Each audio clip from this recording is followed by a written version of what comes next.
Arcabuceros de mitos. Buenas, estamos aquí con Juan Molina en otro programa. Buenas noches. Buenas.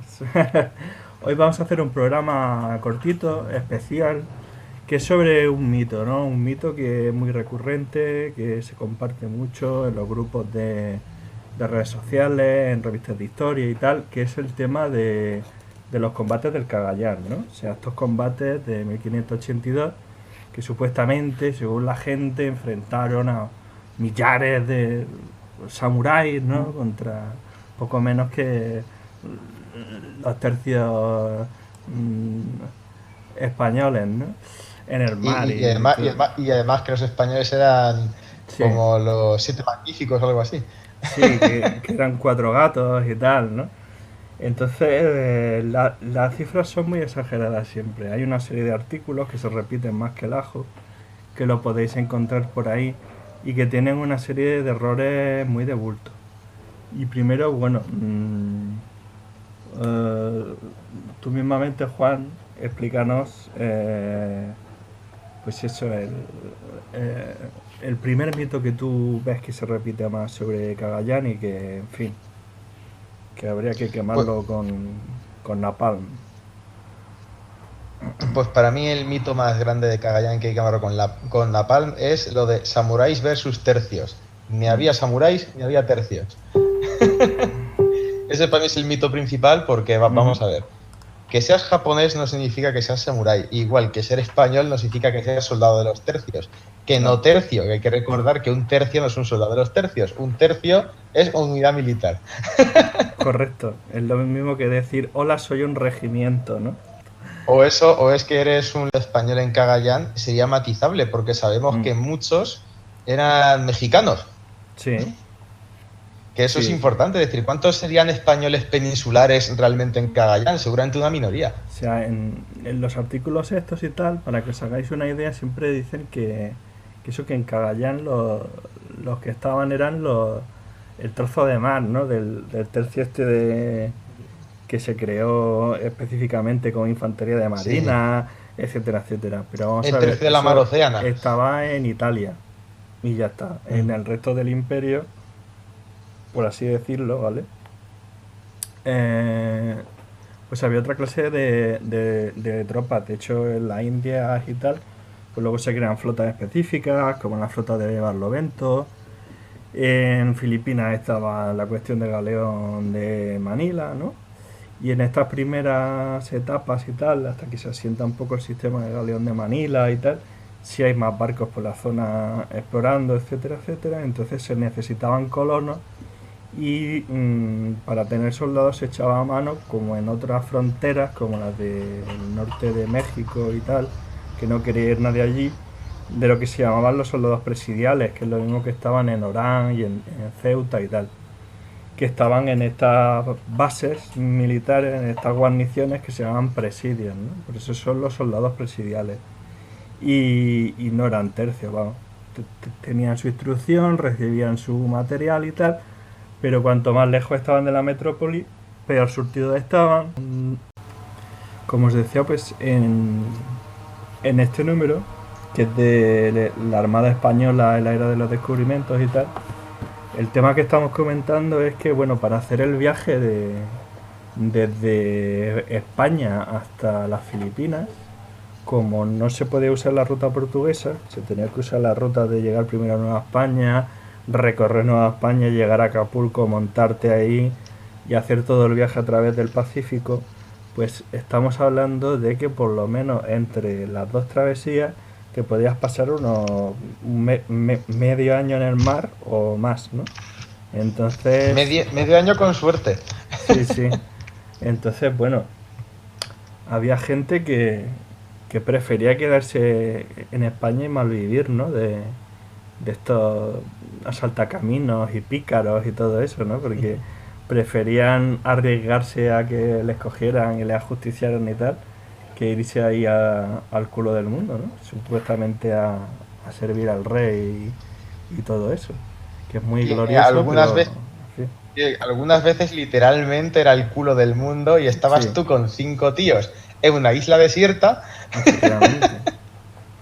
Así es. Pero si yo soy de Talavera de la Reina, ¿qué hago aquí? Bueno, pues eso, sobre Cagayán, pues estábamos diciendo, punto número uno, no se enfrentan a samuráis, se enfrentan a piratas guacos, ¿vale? Los piratas guacos estaban muy mal vistos en Japón, eran necesarios, Sí, que están muy mal vistos, pero sí, muchas veces se les contrataba como mercenarios claro. porque eran los que mejor sabían navegar en Japón, porque a pesar de lo que parece, Mm, la tradición naval de Japón era una mierda. Eh, entonces, sí. entonces, es decir, tenían unas naves de guerra muy guays así, que eran parecidas a galeras, pero en plan casa gigante, Ujú, que esas vienen muy bien para luchar cerca de la costa, pero luego a alta mar los japoneses no tenían ni idea. Los únicos que sabían eran los piratas Wako, y era muy normal pues que los señores mm, feudales japoneses los contrataran para sus guerras y tal, pero mm, digamos que eran a la vez piratas, mercenarios, realmente sí, parecido a los europeos, que sí. cuando llevaban una patente de corso eran mercenarios, Mm. realmente. Y bueno, una de las costumbres que tenían estos piratas guacos y tal, que no se habla mucho del tema, era la de fundar comunidades de expatriados japoneses en zonas del sudeste asiático, por ejemplo en Ayutthaya, ¿no? Que está Mm. en la zona de Tailandia.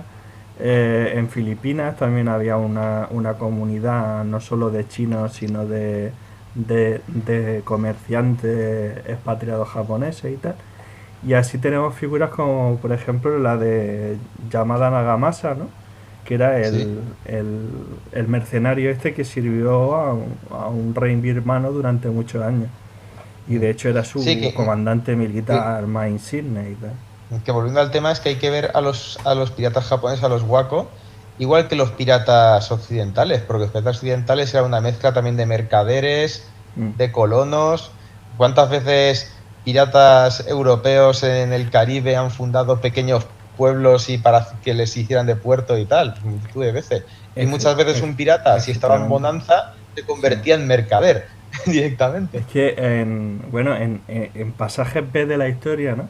Por ejemplo, hace poco sacó Ferrer Dalmau el cuadro este de que ya lo comentaré, hizo un análisis, ya lo pondré, de Ojeda cuando llega a Venezuela. Y es muy gracioso el tema porque Ojeda, cuando le dan su gobernación, ¿no? Después de hacer varias exploraciones y tal, asientan allí un fuerte, pero en una zona donde había tribus arawak que eran muy belicosas. Y entonces, casi desde el primer momento, desde el primer día, estuvieron atacándole, hostigándole y tal. Total, que al cabo de unos pocos meses se va, porque pasa un barco por allí, pero no es un barco que hubiera mandado ningún gobernador ni nada de eso.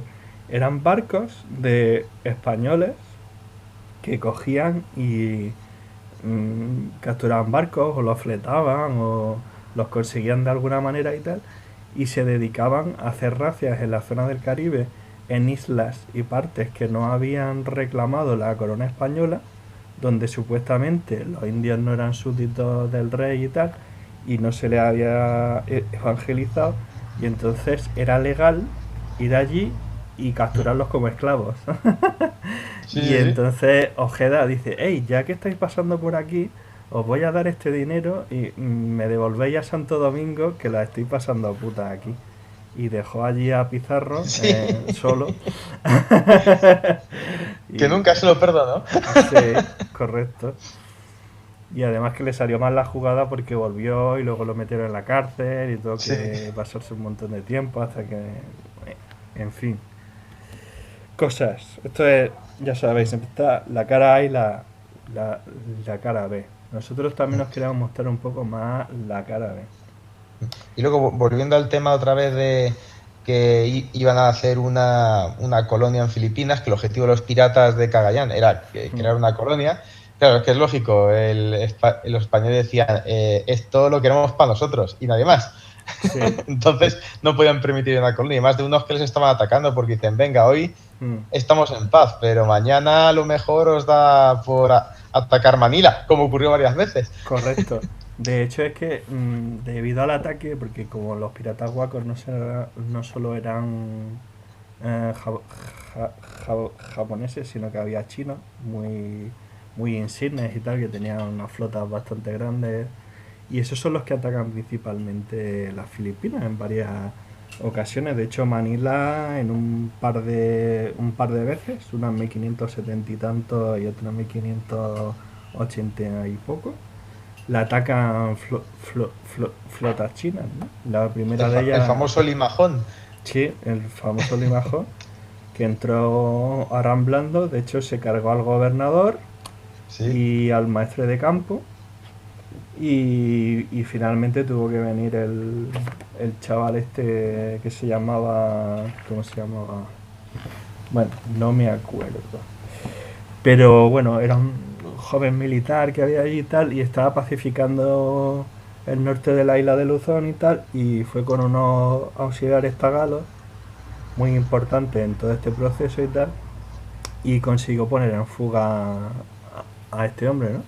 Pero la ciudad estuvo prácticamente a punto de caer.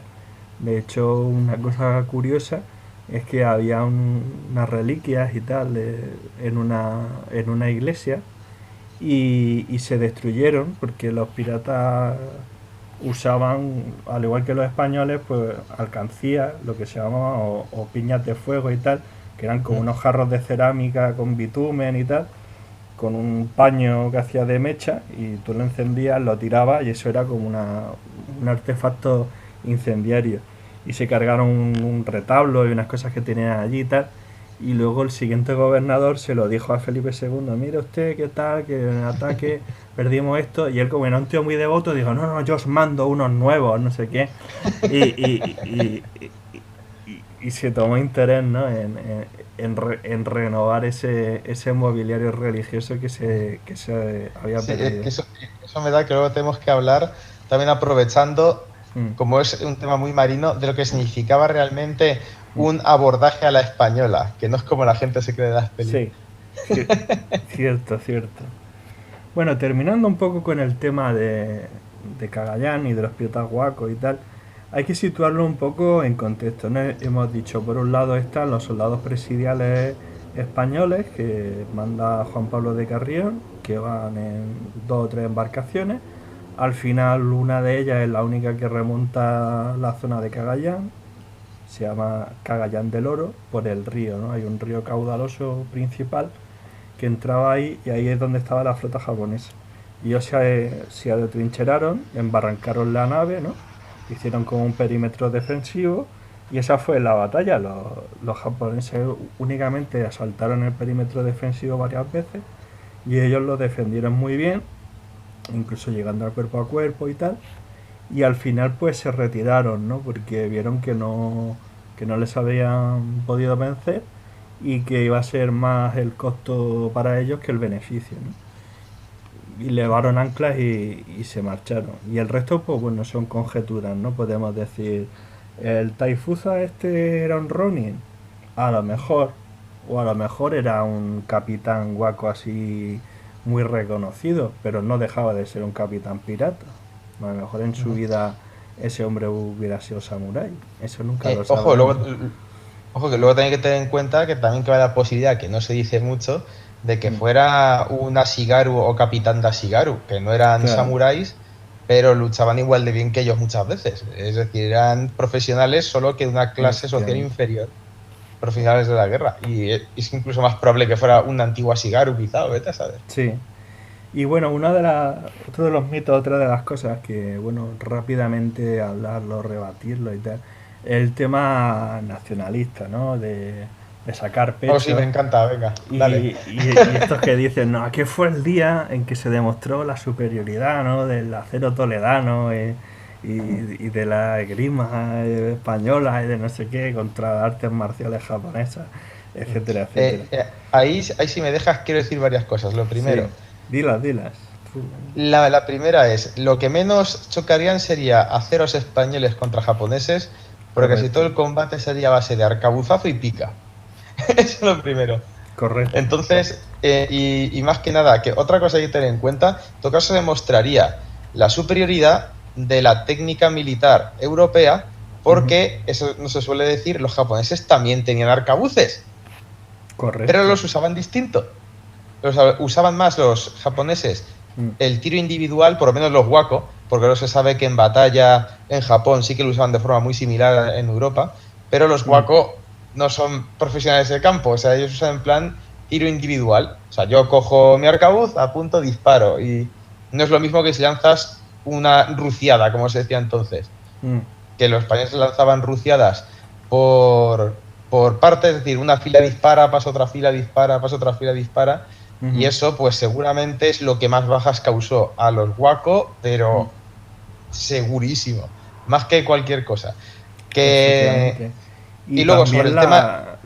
la disciplina, ¿no? Porque, por Sí, ejemplo, me leí un Osprey que era de la guerra de los japoneses con los coreanos, la que tienen en 1590 y 1600 y poco y tal, la famosa guerra hasta de los barcos tortuga y eso, y te hablaban o matizaban, ¿no? Cuando te hablaban del ejército Joseon o del ejército Ming o del propio ejército japonés, el tema de que el investigador occidental tenía que tener en cuenta de que el concepto disciplina no era exactamente lo mismo que en el mundo occidental, o sea, un bloque de gente que se mueve con unos determinados drills al unísono y tal, sino que existía cierta mentalidad de que cuando los grupos se movían hacia la batalla, pues sí se movían con cierto orden, pero una vez que se trababa la batalla, ya el orden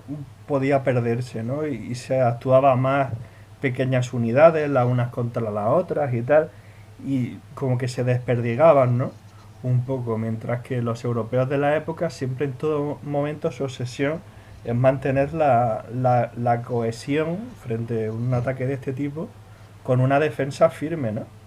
Y tratar de no desperdigarse, de estar agrupados, que unos se apoyen a los otros, etcétera, sí, etcétera. de hecho, si no recuerdo mal, en Cagayán cuando están en la defensa Ujú, de la galera, que la asaltan los Waco, ujú. hay un momento dado en que los Waco logran entrar en la galera y Sí, resisten usando el palo mayor de la galera que lo habían derribado como barrera, como una especie de muralla improvisada y sí, aprovechando eso para crear una especie de cuadro de picas dentro de la galera, un pequeño cuadro de picas. sí. Y era, pasaban y pasaban los japoneses y se quedaban trinchados por las picas y no podían avanzar por el mástil de los cojones que estaba en medio. O sea, sí. Bueno, antes de pasar a esto que me has comentado del tema de explicar un poco cómo eran los abordajes de los españoles y tal, el último mito que me gustaría refutar, que yo investigué sobre eso en su día, y hay que decir que aunque todo este tema de lo de reivindicar los combates de Cagayán y tal, está sobre todo basado en un libro que hizo Carlos Canales, con el que yo hablo mucho por internet, y, que se llama En Tierra Extraña, que es de la editorial EDAF, tiene ya bastantes años, pero es que el propio Carlos Canales, en el libro de En Tierra Extraña, no decía lo que luego en los artículos la gente ha dicho Exacto. y es falso, que es el tema de que Cagayán fuera el único enfrentamiento en esta época del siglo XVI y siglo XVII directo entre occidentales y europeos, lo que Sí, no es verdad. entre japoneses y europeos. Sí. Sí, sí, porque sí que lo he dicho mal, perdón. Se ha dicho Porque entre occidentales y europeos, lo sí, mismo. entre japoneses y occidentales, quería decir. Bien. Ujú. Eh, pri- pri- Primero, una cosa fundamental, los primeros que llegan directamente a Japón son los portugueses. ¿Qué quiere decir esto? Pues que no solo que tuvieron más oportunidades de enfrentamiento directo con japoneses de verdad, no piratas guacos, Y si- tuvieron. sino que los tuvieron y está acreditado cuáles fueron esos enfrentamientos. Hubo uno en 1565 que había una Y ellos, flota, y si me permites, y ellos sí, sí con samuráis de verdad.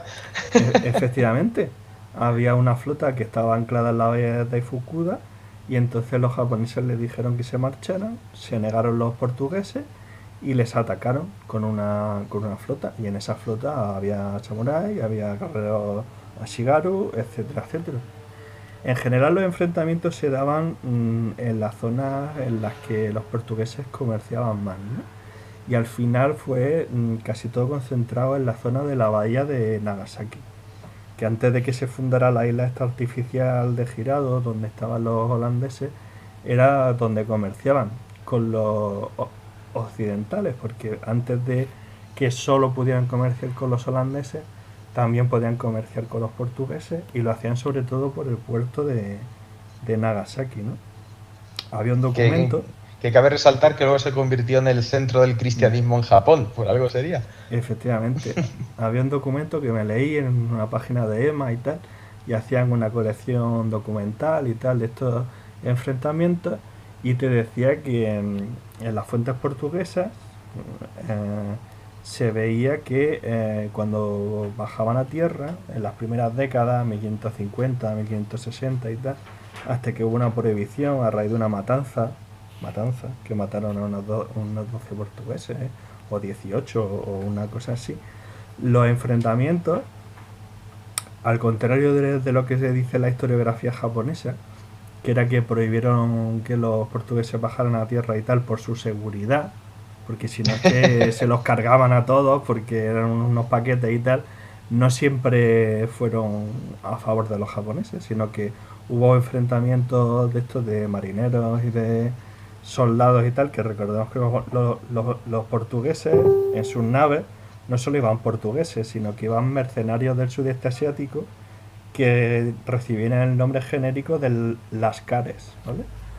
Y bueno, pues esa gente o se armaba a la europea o se armaba a la autóctona. O sea, era una cosa bastante curiosa.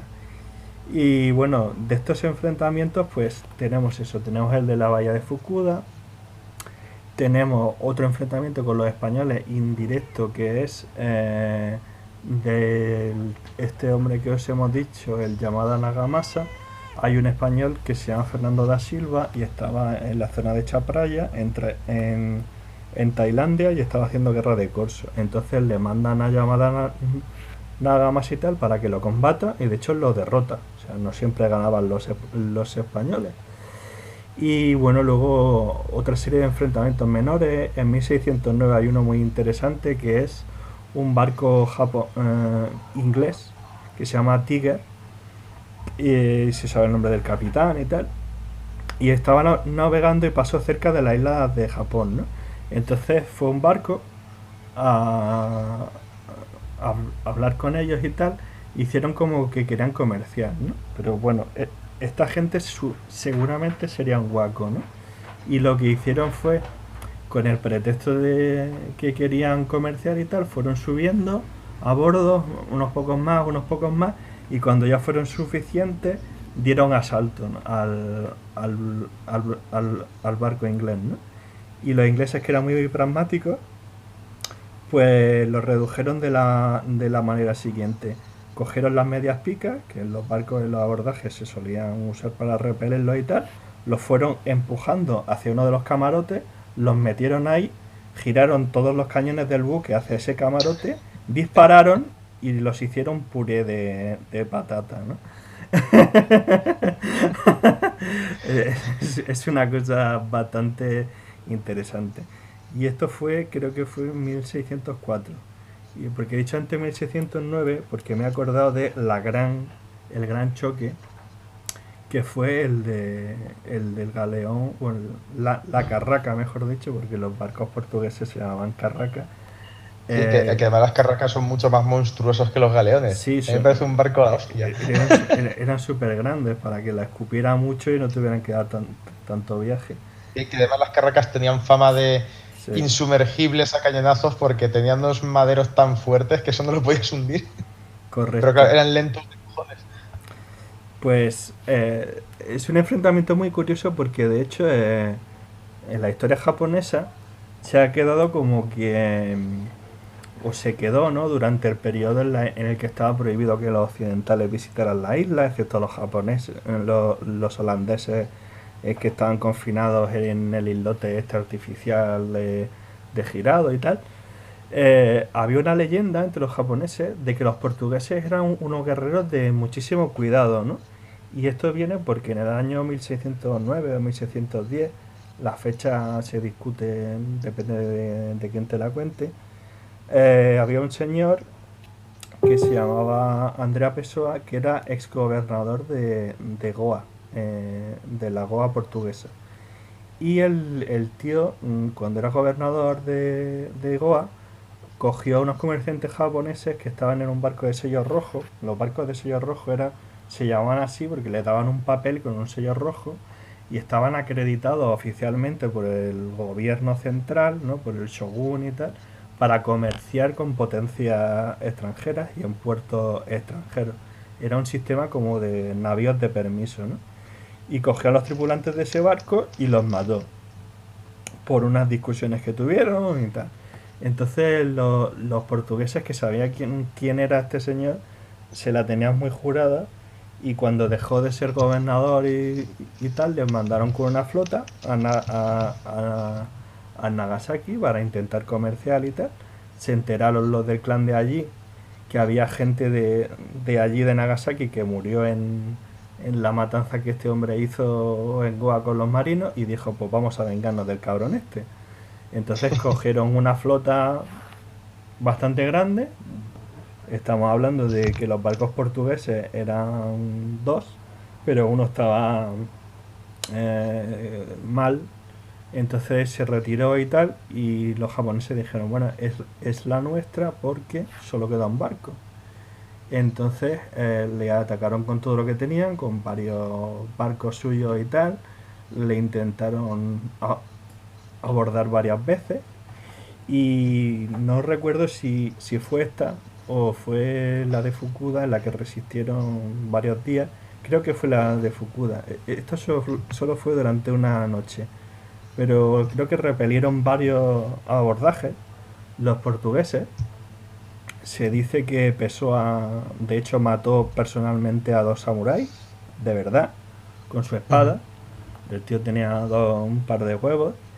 Y como veían que la resistencia estaba bastante enconada y tal, los japoneses empezaron a tirar artefactos incendiarios, ¿no? a la carraca. Y él, viendo que se iba a quemar el barco, pues le dijo al resto de tripulantes, poneos a salvo, ¿vale? Que luego se puede contar la historia en eso, porque algunos se pusieron a salvo y los jesuitas que habían en Nagasaki los acogieron y tal, y se contó la historia, etcétera, etcétera, ¿no? Entonces, pues esa gente pues saltó por la borda, se fue con los con las falúas y con las barcas y tal, mientras él cogió un trozo de cuerda, una brasa, un palo y tal, lo encendió en el fuego que ya había allí, se bajó a la Santa Bárbara, que es donde se aloja la pólvora del barco, que está en un lugar muy recóndito y tal, y le metió fuego, de forma que explotó espectacularmente el barco, y se suicidó, ¿no? En plan de, me voy con mi barco y con vosotros, hijos de puta, que estáis dentro del barco, ¿no? Entonces, que eso es muy japonés, supongo que por claro, eso... Y los japoneses se quedaron muy chocados porque vieron que un occidental cumplía como el bushido, ¿no? Y decía, hostia, tío, si ha sacrificado antes de la deshonra de la derrota, ¿no? Y entonces por eso durante muchos siglos dijeron, tened cuidado con los portugueses, que son una gente que... Es que como mínimo como nosotros. Que pega fuerte, ¿no? Entonces... Sí, que eso además, me gusta resaltar eso porque es otra cosa que dicen, las artes marciales españolas se demostraron superiores a las japonesas y tal. Digo, no necesariamente, porque precisamente los textos de época nos hablan de que los españoles a los que más respetaban como guerreros en la zona del Pacífico eran a los japoneses. Que decían que los chinos, bueno, que los moros filipinos, bueno, sí, pero tal, pero los japoneses como, hostia, japoneses. Que de hecho los españoles se sabe y los contrataban con frecuencia como mercenarios. O sea, eso implica que les ven valía. Sí, sí. Bueno, luego tenemos la historia curiosa esta que sale en la Despertaferro de Asia, que como he dicho ya hablaré de ella, de todos los artículos que salen. Y una historia muy curiosa de otro rey de estos del sudeste asiático y tal. Oh, sí, ese cuál vas a decir, eso sí, me encanta. Sí. Y es un un español y un portugués, esto parece el inicio de un chiste, pero no lo es, que se vuelven asesores militares de uno de estos reyes birmanos, ¿no? Y junto a una tropa de mercenarios japoneses y tal, pues formaban como la guardia personal de este hombre, ¿no? Sí, que So, además la historia algo así como que mm, llegaron ahí apoyando al rey que había, a sirviéndole y tal, que mm, luego fue derrocado y ellos en lugar de huir o tal, cogieron al rey que habían derrocado y lo volvieron a poner en el trono a los hijos de perra. correcto. Entonces, es decir, que además por lo que cuentan la historia eran como el Bud Spencer y el Terence y este, Sí, eran sí, como sí. El uno era el bruto que sabía luchar y era más bruto y tal, y y el el otro otro era era el el... listo, ¿no? Sí, sí. Bueno, pues vamos a terminar haciendo un poco bonus track, ¿no? Y como os hemos comentado antes, o os ha comentado antes Juan, a explicaros un poco el tema de cómo los buques españoles del siglo XVI, del siglo XVII, sobre todo, daban los abordajes, ¿no? Y cuál es la Sí, que diferencia entre el mito y la realidad de cómo... además tenía su propio nombre, porque había, decían que había en esa época tres formas de luchar en el mar, que era a la veneciana, a la turca y a la española, Sí, ¿vale? Básicamente la veneciana consistía en disparar los cañones a distancia máxima, sí. era más defensiva, digamos. Ujú, La turca era utilizar la artillería, pero a corta distancia, y una vez que habías ablandado el navío enemigo, lo asaltabas. Y a mm, la española, que era vas a saco, mm. te estampas contra el navío enemigo, entonces descargas toda tu artillería a bocajarro, y ya, si queda algo, pues Sí. entonces usa las espadas, las picas y todo eso. Que ahí va el Mm, caso. El sistema a la española consistía en guardas los mejores tiros, sobre todo arcabucería y mosquetería, para disparar a bocajarro cuando te encuentras borda con borda. Y el mm. objetivo no es llegar a las espadas con otros, sino aniquilar al enemigo a base de pólvora. Es decir, pero de un Mm. solo tiro. En un solo Sí, tiro bueno, y disparabas todo. en el sistema de abordaje a la española, que de hecho se conserva en el siglo XVIII y parte del siglo XIX y tal, se usan mucho los falconetes. O Uh sea, -huh. los barcos y, españoles y, tenían más falconetes que la media, justamente por eso, para dar y para repeler abordaje. O sea, se sumaría una lluvia de metralla claro, porque, de porque esos. además hay que recordar que no eran falconetes normales, eran pedreros. Claro. Que los falconetes pedreros, que se llamaban águilas también, disparaban proyectiles de piedra blanda, que el objetivo de esa piedra blanda es que se fracturase el impacto y se diesen esquirlas de piedra por todas partes, y Más, aquí te pillo, aquí te mato. más metrallas, ¿sí? Y luego también se usaban granadas de las primitivas, ¿no? Una bola de cerámica con balas dentro o trocitos de metal y tal. La versión esta medieval también, que era con abrojos, que son las cosas estas que Sí. se ponían triangulares y tal, y les metían cal viva y las tiraban y daban mucho fresquito cuando te caían Sí. encima. Y luego encima Las intentaba piñas subir de y como había fuego, abrojos. etcétera, etcétera. Y Pero, después de tirar pero todo eso, pues una masa de energúmenos parogados del sur de Europa asaltaban tu barco con medias picas, con rodelas y con espadas para matar a los que quedaban. Que si serían es que no se cuatro. rendían ya. Que, Correcto. que además, una cosa muy importante del disparo, o sea, este disparo que se hacía a bocajarro, Mm, tanto de arcabuces, mosquetes, falconetes y granadas de mano, se hacía a la vez. Y cuando digo a la correcto. vez, es que esperaban la orden de disparo para disparar a la vez. Y eso es lo que era efectivo, porque era un shock ver que de repente en tu barco sois 50, disparan y quedáis 20 o 10. Entonces es como... Tú normalmente dices, tiro el arma y venga, ya, me rindo. Correcto. Por eso, bueno, eh, los ingleses decían eso de españoles en la mar quiero, que si es en tierra San Jorge nos proteja, ¿no? Como que porque los ingleses luego adoptan un sistema muy parecido al que tú has dicho de los venecianos, pero ellos lo Mm, que hacen es como ya usan las carronadas, que son los cañones estos de bronce que tienen más alcance, aunque menos retroceso y tal, y se pueden meter más en la borda del barco, con lo que amplía Ujú. exponencialmente el número de bocas de fuego y tal. Tiraban principalmente a dos cosas. Si veían que el barco era francés, lo desarbolaban. Si veía que era español, le tiraban al casco para hundirlo.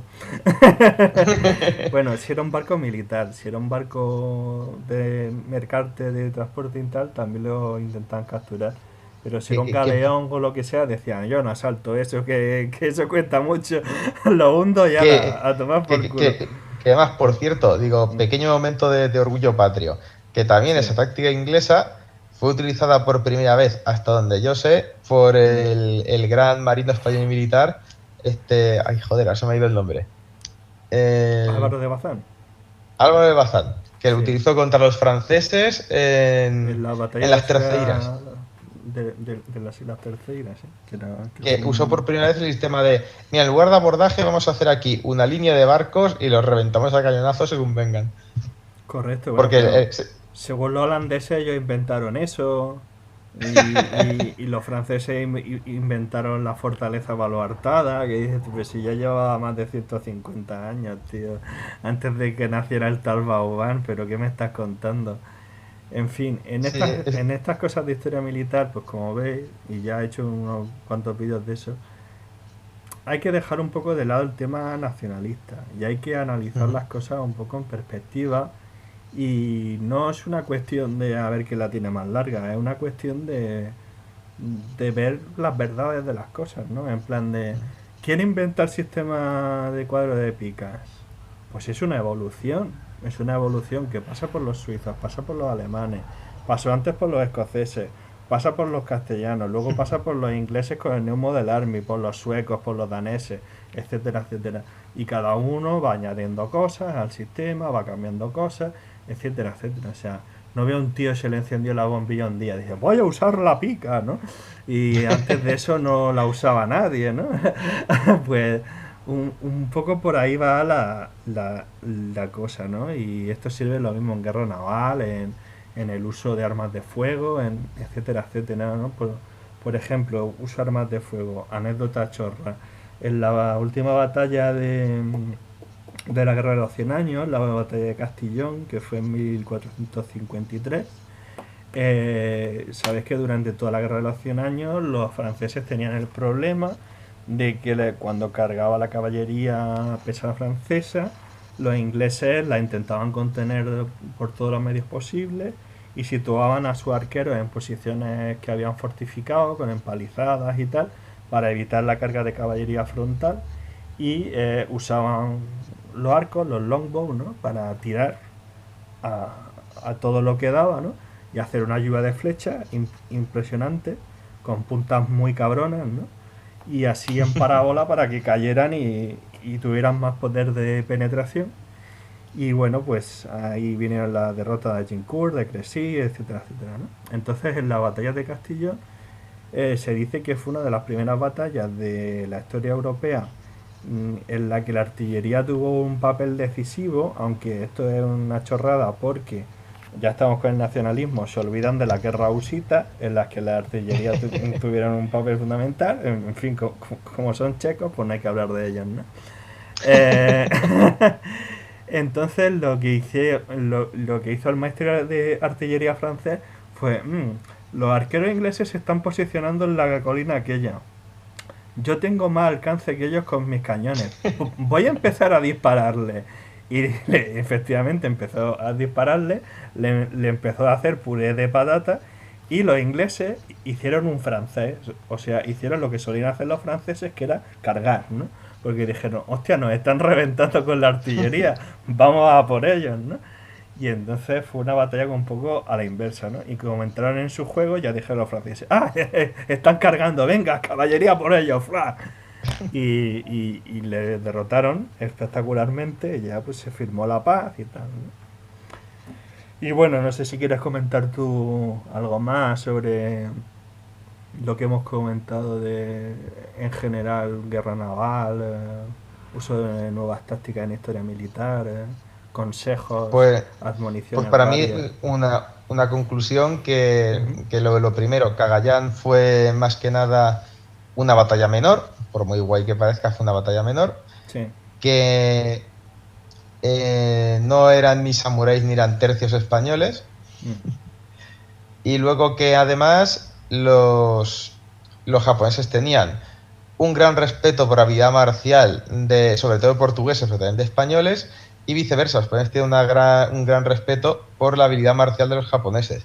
¿Qué quiero decir con esto? Como decías antes, quitemos nacionalismos, porque como dices tú muchas veces, tiene más mérito acabar con un enemigo que es digno que no decir que es una mierda y por eso lo has ganado. Efectivamente, efectivamente.